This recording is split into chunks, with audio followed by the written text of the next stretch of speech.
Ever wondered how a single misplaced step in the woods could unravel the fabric of your reality, turning familiar trees into sentinels of dread? That's the insidious pull of ancient forests, where legends whisper that the ground itself holds grudges from forgotten eras. Dive with me into this tale from 1200 years ago and let that nagging sense of wonder hook you.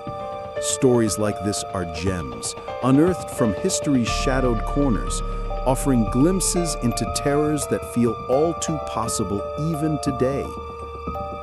In the mist-veiled wilds of Mercia, England, circa 825 AD, a time when Viking shadows loomed and Christian crosses clashed with pagan roots, Alda gripped her makeshift dagger, forged from a broken plowshare, as she plunged deeper into the infamous Whisperwood forest.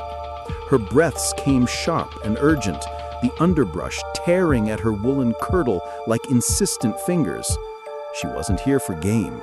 This was a raw pursuit of her teenage daughter, Ira, snatched from their thatched hut at dusk by an unnatural fog that carried whispers of long-dead voices. Alda's husband, a sturdy miller named Thorn, had fallen ill from the same eerie mist weeks prior, leaving her to face this horror alone at first. But desperation had drawn allies.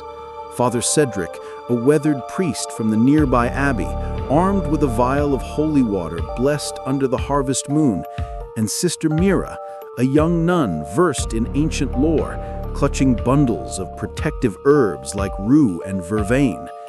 Remnants of forbidden knowledge passed down from Roman times, akin to the later Malleus Maleficarum's warnings against the unholy. The forest closed in, its ancient oaks twisting like tormented souls, bark etched with runes from pre-Christian days. Alda's mind raced back to the village tales. Whisperwood, cursed since the Roman legions vanished within its depths centuries ago, their spirits bound by a druidic betrayal. "Ira," Alda called, her voice swallowed by the thickening gloom. Father Cedric, trailing with a lantern that flickered against the encroaching dark, muttered prayers, sprinkling holy water to form a trail of sanctified ground.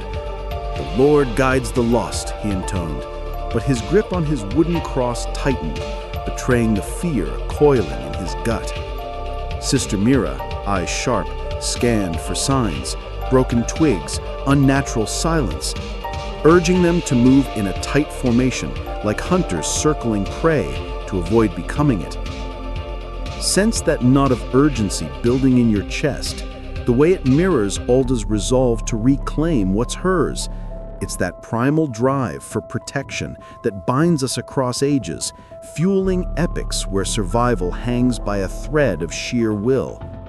As they pressed on, the air grew heavier, laden with the scent of damp earth and something metallic, like blood long spilled. Ira's faint cry echoed ahead, propelling them toward a clearing ringed by standing stones, moss-covered monoliths that hummed with latent energy. But as Alda reached the center, the first twist struck with vicious suddenness. A tempest erupted from clear skies, thunder booming like the wrath of forgotten gods, lightning forking to illuminate spectral figures, ghosts of Roman soldiers, their armor rusted phantoms, eyes glowing with eternal rage. The storm's winds howled, uprooting branches that whipped like scourges, forcing the group to huddle. One ghost, a hulking centurion, lunged at Alda, its ethereal blade grazing her arm with a burn colder than ice. "Intruders pay with souls," it rasped, a voice, a chorus of the damned. Sister Mira thrust forward a sprig of vervain, crushing it to release its bitter essence, which sizzled against the apparition like acid on flesh. "These wards repel the unclean! Hold fast!" she shouted, drawing from whispered texts that blended Christian rites with older magics.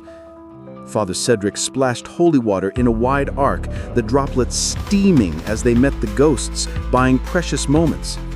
The encounter chained into deeper peril. The cries intensified, mimicking Ira's voice mingled with pleas for help, luring them off the path toward a labyrinth of thorny thickets where the forest seemed to breathe. Drenched and battered, they stumbled through, Alda's wound throbbing as a reminder of the stakes. The group adopted a protective stance, with Alda and Sister Mira flanking Father Cedric, embodying the unity that turns lone fighters into a formidable pack. Group hunting, as the villagers called it, where each shielded the next. "We protect the innocent first," Alda declared, her maternal fire ignited despite the chaos, echoing the timeless vow to safeguard the young. Deeper in, the thickets gave way to an ancient temple ruin, its stone altar cracked and overgrown, a forgotten pagan site now claimed by Christian hermits long ago. Pause and let that flicker of solidarity warm you amid the chill. It's the unspoken pact in every survival saga, where trusting bonds become the ultimate weapon against isolation's terror. The rain slackened, but relief was fleeting. The second conflict descended like a predator's pounce. Shadows detached from the ruins' walls and coalesced into writhing forms, haunted souls of betrayed druids, their bodies twisted vines of darkness, mouths agape in silent screams. One shadow attacked Sister Mira, tendrils wrapping her legs and dragging her toward the altar, its touch draining warmth like a leech on the spirit. "Release me!" she gasped, fumbling for her rosary, beads clicking as she recited invocations that blended Latin prayers with herbal chants. Father Cedric charged, cross aloft like a lance, thrusting it into the shadow's core. It recoiled with a shriek that rattled the stones. Alda, seizing a fallen branch, swung wildly, her strikes passing through but disrupting the form when anointed with rue juice from Sister Mira's pouch. The assault propelled them into the temple's inner sanctum, where Ira lay bound by invisible forces on the altar, her eyes glazed in trance. Joy sparked in Alda's heart, but it ignited the third twist.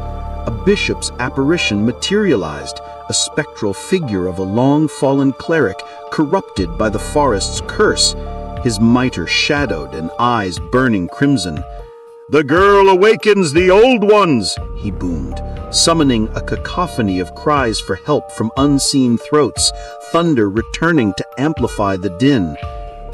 The bishop's ghost commanded the shadows, launching a barrage that knocked Father Cedric against a pillar, blood trickling from his brow. Screams echoed, pleas that twisted into accusations, blurring ally from foe. Alda shielded Ira, her body a barrier as per the deepest instincts, while Sister Mira distributed the last herbs, urging them to form a circle. "Unity binds us! Chant with me!" she commanded, their voices rising in a protective litany. The conflict chained toward catastrophe. The bishop's form swelled, tendrils lashing to ensnare the group, sapping strength with each touch. Grip that rising panic, the heartbeat thundering like Alda's own. It's the edge where fear sharpens focus, transforming victims into victors in tales that echo our own battles. The climax erupted in a frenzy of life and death, the bishop's ghost fully unleashed, a colossal shadow demon with writhing appendages, faces of tormented souls rippling across its surface. It engulfed Alda, lifting her aloft, vision dimming as cold oblivion beckoned. Iris stirred, her teenage defiance breaking the trance. She grabbed Father Cedric's dropped cross, thrusting it forward with a cry, "For my mother!"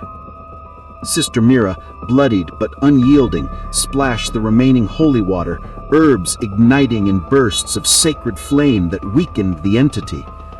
Father Cedric rose, rosary in hand, joining Ira in a unified assault, group hunting at its desperate peak, encircling the demon with chants and strikes.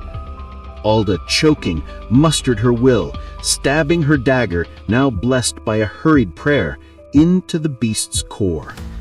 "Begone, foul curse!" they roared as one, the cross piercing deep, holy water cascading like a torrent of light. The demon thrashed, souls fracturing free in wails of release, the bishop's form crumbling as the forest itself trembled. A deafening implosion followed, shadows scattering like smoke on the wind, the storm vanishing as abruptly as it arrived. Dawn's first light filtered through the canopy, warm and forgiving. Alda collapsed beside Ira, embracing her daughter as tears flowed, relief crashing like waves after a shipwreck. Father Cedric and Sister Mira knelt, wounds tended with the last herbs, their faces etched with exhaustion but glowing with triumph. "We have overcome," Father Cedric whispered, blessing the ground anew. The group retraced their path, the forest now hushed, its malice purged. Back in the village, under a clear sky, Alda held Ira close by the hearth,